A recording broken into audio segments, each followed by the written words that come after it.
this is the type of front office that's going to, any means possible, try to figure out a way to win. It was the promise that Matt Ishbia told this fan base.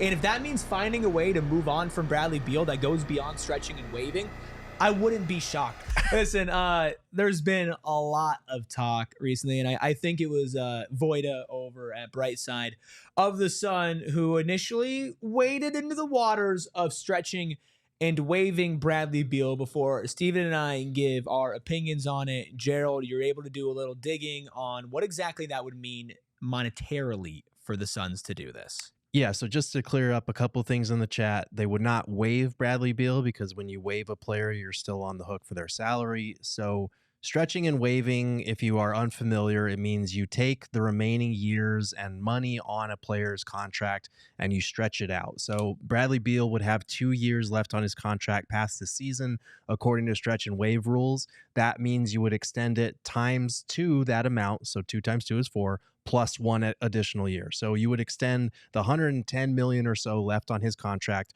over 5 years. So you're looking at about $22 million a year over the next 5 years just to get off of Bradley Beal's $50+ million for the next 2 years. So that's a long time to be paying somebody $22 million. It would be kind of unprecedented for that amount, but there is a snag if you look at the salary cap rules.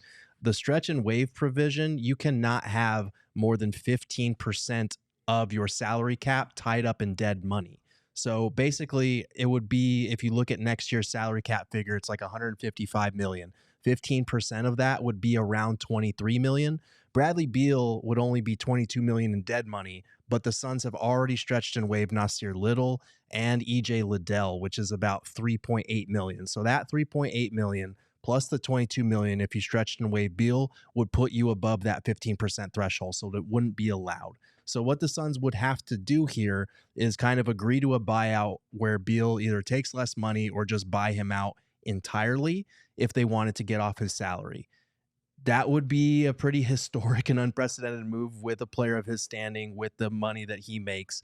I don't know if it's impossible, though, because if any owner in NBA history were to do something like that, it would be Matt Ishbia, who does not mind spending money as long as it makes his team better. And we've seen the Suns play better without Bradley Beal recently. They have the worst net rating of anyone on the team when Beal is on the court at -7.8. They're 14-10 on the season when he is out of the lineup, and they're 21-27 when he plays this year. So it's pretty clear that by every measure, the Suns have been better without Bradley Beal. They've been playing great with Colin Gillespie recently. So I think their initial strategy is going to be to try to trade him, try to get at least one good player and maybe some sheddable salary in a deal without having to give up too many assets. But if that falls through, that might be the drastic kind of nuclear option that you have. So it's possible to front the money and get him off the team, just not in a stretch and wave scenario. Steven, that would be one of those sports stories that I think it would turn into a trivia question with how unprecedented it would be.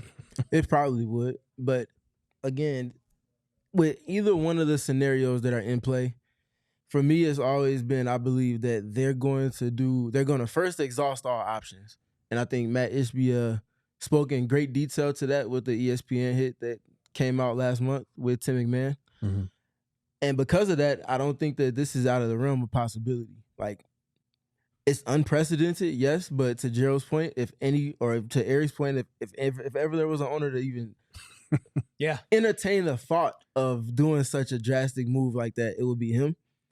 I think they're just going to make sure they're in the best situation they could possibly be in, maybe without him in the equation if the opportunity presents itself. And I think it all kind of comes down to how does he fit in around the team? Right? Like, how is everybody with, like, if he does come back this season, which I have been, and I have been for a little bit of time now, a proponent of, I'm done, shut him down, not just for the fact that he doesn't fit in what the Suns are trying to do. You and I kind of got into it a little bit yesterday about whose fault is it. I don't really care whose fault it is. I think it's just the truth is the truth, in my opinion, but also for his own body's sake. I mean, not to like try to draw two really separate wild comparisons, but you look at, Juju Watkins, who 2 games ago rolls her ankle on her right leg, and then the next game tears the ACL on her left leg. Like, athletes compensate when they play through injuries. And we saw Book do it with his hamstring and his calf. All like the beginning of last season, it was in and out with different lower extremity injuries. For both sides' sake, I would say for this season, shut him down. But listen, I wouldn't be surprised if it just got to the point where the situation was untenable. I don't know if players, and this is just, I don't know if anybody feels this way, but if players don't like being around him, if the front office don't want him around, they feel like he's weighing them down. Like, this is the type of front office that's going to, any means possible, try to figure out a way to win. It was the promise that Matt Ishbia told this fan base.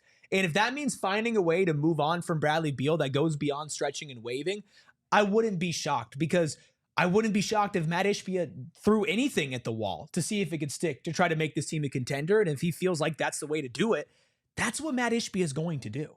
Yeah, he's dead serious about putting a contender together. And I know that there have been mistakes made along the way by this front office in trying to do that, but he's still very much committed to this. And I think if you take anything away from this recent stretch, it's that there is potentially hope for a future if you can find a way to get out of Beal's salary and build around KD and Book. Because I know at the trade deadline, we talked all about, they dangled Kevin Durant. Kevin Durant's going to feel some type of way about this. Kevin Durant's going to want out.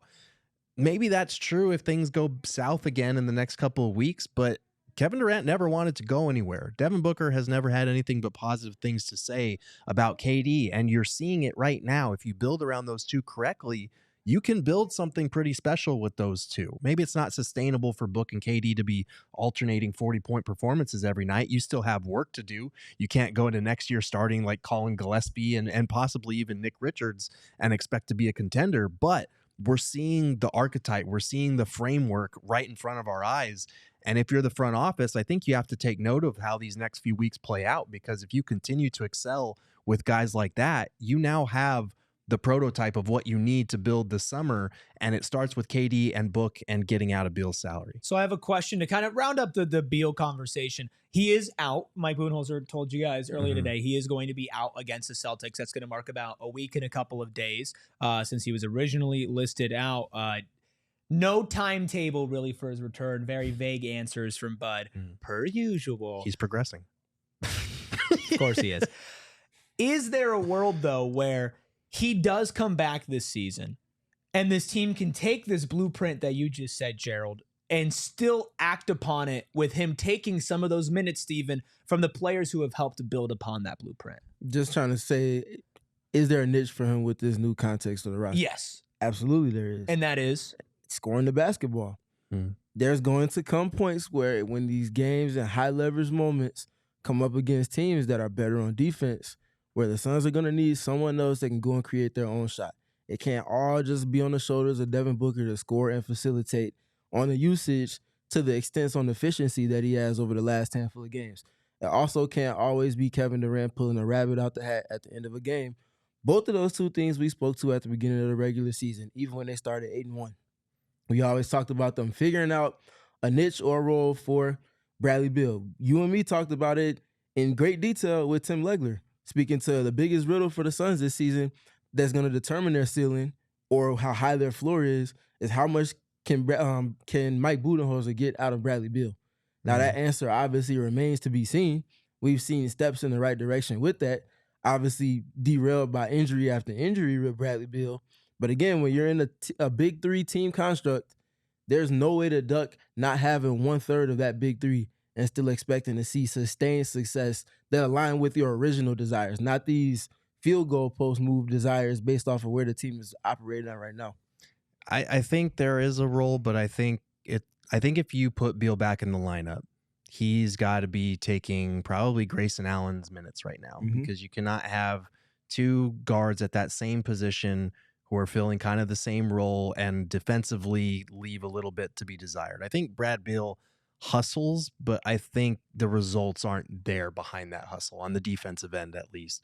I think he can help you, but I think if you look at the net ratings for when Beal is on the court with KD, when Beal is on the court with Booker, when Beal is on the court with both of them, they're all negative. When Beal's on the court by himself, it's a different story. So maybe you have a situation where you're staggering it, and I'm sure everyone in the chat's going to get a kick out of this, but I think you keep calling in the starting lineup. I think you bring Bradley Beal off the bench, And I think you kind of let him cook with his own solitary lineups. And if that doesn't work, then I think you go back to what's been working this whole time, and you have to axe his minutes because you are trying to win right now.